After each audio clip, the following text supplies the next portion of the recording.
শহরের কর্মব্যস্ত কোলাহলপূর্ণ জীবন থেকে একটু ছুটি নিতে ঘুরে আসতে পারেন প্রাচীন বাংলার রাজধানী সোনারগাঁও থেকে।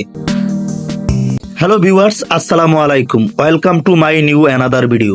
চলুন কথা না বাড়িয়ে ভিডিও শুরু করা যাক। কিভাবে যাবেন, কত টাকা খরচ হবে, থাকছে আজকের ভিডিওতে। ঢাকা গুলিস্তান থেকে বোরাক স্বদেশ পরিবহনের মাধ্যমে আপনি চলে আসতে পারেন মুরগাপাড় চৌরাস্তা। ভাড়া নিতে পারে 60 থেকে 70 টাকা, আর সময় লাগবে 1 ঘন্টা 10 মিনিট থেকে 20 মিনিট। মুরগাপাড় চৌরাস্তা থেকে সিএনজি অথবা অটো করে চলে আসতে পারবেন সোনারগাঁও জাদুঘর। আপনার কাছ থেকে ভাড়া নিতে পারে 10 থেকে 15 টাকা, সময় লাগতে পারে 15 থেকে 20 মিনিট। গেটে প্রবেশ মুখেই দেখতে পাবেন টিকিট কাউন্টার। টিকিট মূল্য জনপ্রতি 50 টাকা। আমি টিকিট সংগ্রহ করে ভিতরে প্রবেশ করছি। আশা করি পুরো ভিডিও জুড়ে আপনারা থাকবেন।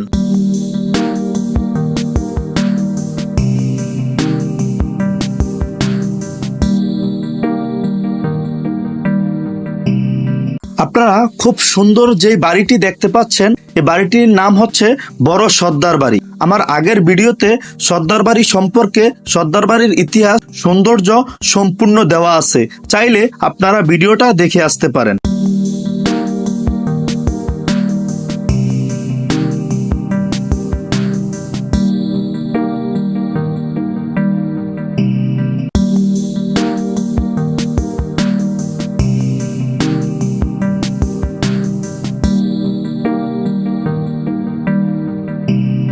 ভিতরে প্রবেশের মুখেই দেখতে পারবেন এই অসাধারণ ফুলগুলো, যা আমার কাছে দেখে অসম্ভব ভালো লেগেছে।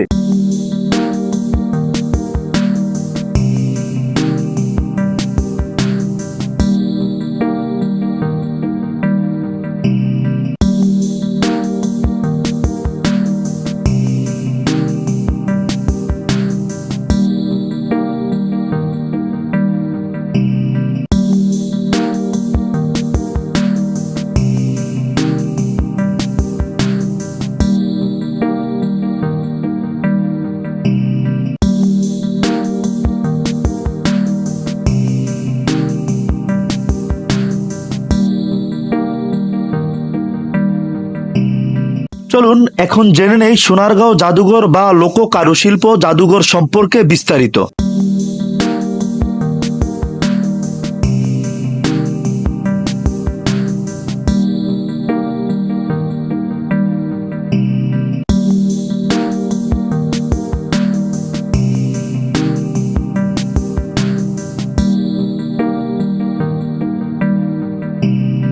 আবহমান গ্রাম বাংলার সংস্কৃতি ও লোকশিল্পকে ধরে রাখার জন্য সর্বজনীন স্বীকৃতি দেওয়ার উদ্দেশ্যে 1975 সালে 12ই মার্চ শিল্পাচার্য জয়নুল আবদিন সোনারগাঁয়ের পানাম নগরীতে একটি পুরনো বাড়িতে প্রতিষ্ঠা করেন বাংলার লোক কারুশিল্প ফাউন্ডেশন।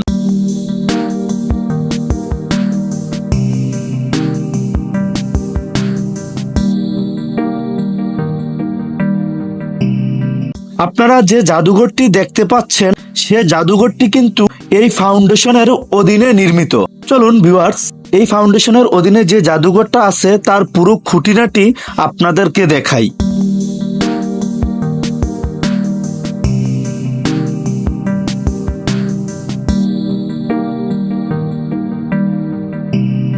আপনারা ভিডিও দেখতে দেখতে আরো কিছু তথ্য জেনে নিন।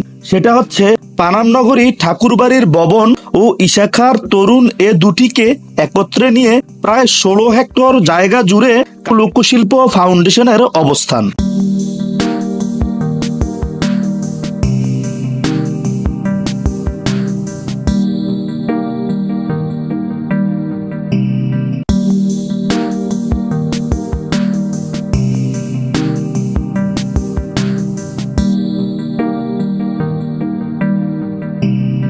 এই ফাউন্ডেশনে একটি জাদু, একটি লোকমঞ্চ, সেমিনার রুম ও কারুশিল্প গ্রাম রয়েছে।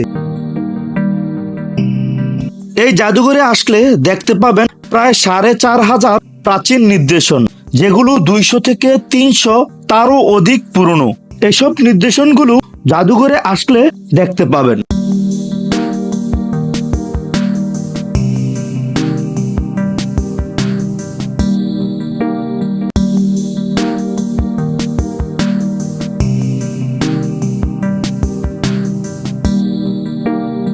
এখানে আসলে আরো দেখতে পাবেন গ্রাম বাংলার ব্যবহারের কুটির শিল্প, নকশি কাঁথা, কাঠের তৈরি বিভিন্ন তৈজসপত্র, ফার্নিচার দেখতে পাবেন।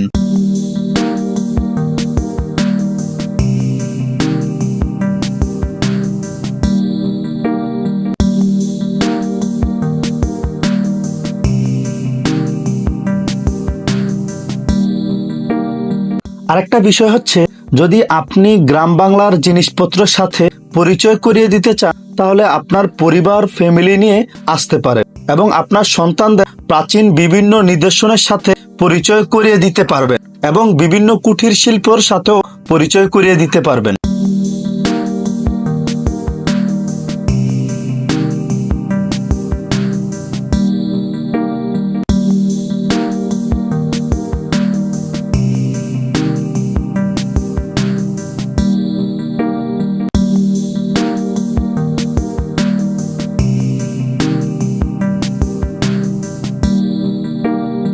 এখানে আসলে দেখতে পারবেন নকশি কাঁথা গ্রাম বাংলার বিভিন্ন অঞ্চল থেকে কালেক্ট করে সোনারগাঁ জাদুঘরে সংরক্ষণ করা হয়েছে।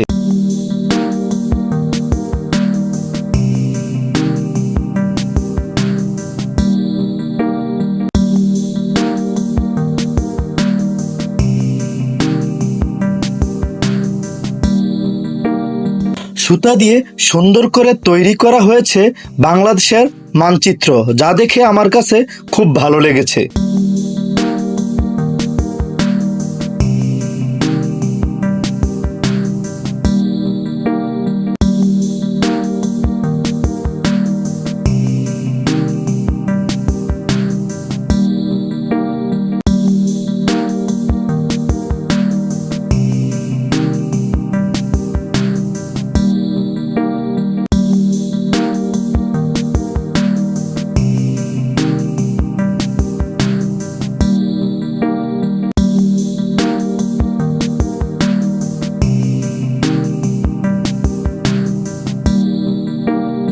আপনাদের কিছু গুরুত্বপূর্ণ তথ্য দিয়ে রাখি। সোনারগাঁ জাদুঘর প্রবেশের সময় সকাল 9টা থেকে বিকেল 5টা পর্যন্ত। জাদুঘরের সাপ্তাহিক বন্ধ বুধবার আর বৃহস্পতিবার হাফ বেলা খোলা থাকে।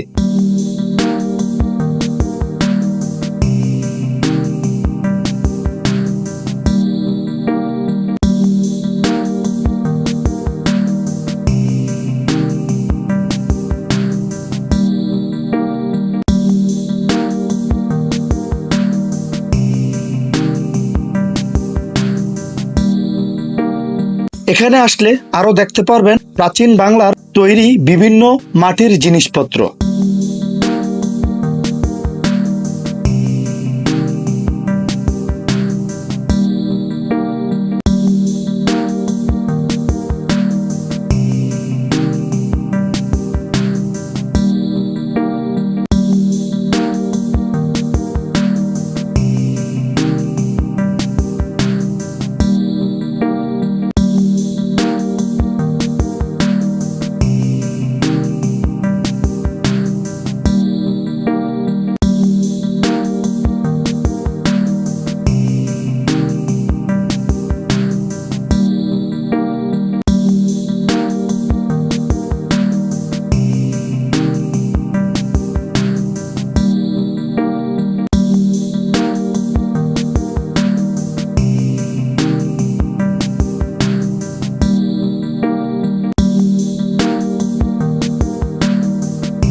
আরো দেখতে পারবেন বিভিন্ন রকমের জুয়েলারি।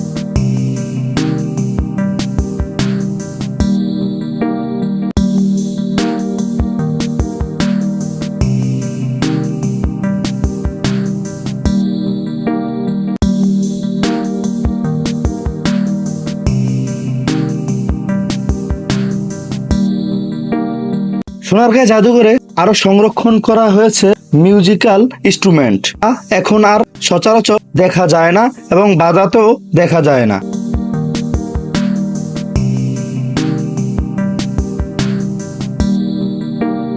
বন্ধুরা, আমার ভিডিওটা যদি আপনাদের কাছে ভালো লাগে অবশ্যই আমার চ্যানেলটা সাবস্ক্রাইব করে দিয়ে বেল আইকনটা ক্লিক করে দিয়ে রাখবেন, যেন নতুন ভিডিওর নোটিফিকেশন সবার আগে আপনার এখানে চলে যায়।